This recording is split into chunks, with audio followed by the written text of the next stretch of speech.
Developing positive attitude. கண்டிப்பாக எக்ஸாமை நான் கிளியர் பண்ணிடுவேன், எனக்கு எந்த டவுட்ஸும் இல்லை, என்னால் இதை பெட்டராக பர்ஃபார்ம் பண்ண முடியும் அப்படிங்கிறதான் positive attitude. Second thing, stay healthy.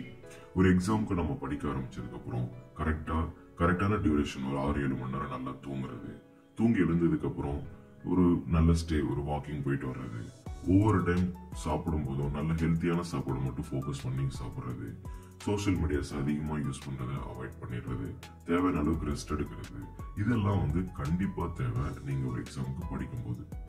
Third thing, எக்ஸாமுக்கு படிக்கும்போது எந்த எக்ஸாமுக்கு நீங்கள் படிக்கிறீங்களோ அந்த எக்ஸாமோட சிலபஸை முதல்ல தெளிவாக ரீட் பண்ணிக்கணும்.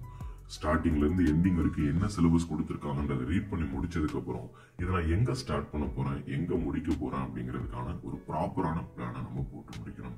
பிளானை போட்டு முடிச்சதுக்கு அப்புறம் அதை எக்ஸிக்யூட் பண்ணி அதை ரெகுலரா ஃபாலோ பண்ணணும். அதுல நிறைய டவுட்ஸ் வரும், அந்த டவுட்ஸை ஃப்ரெண்ட்ஸ் கிட்ட கேட்டு கிளாரிஃபை பண்ணணும்.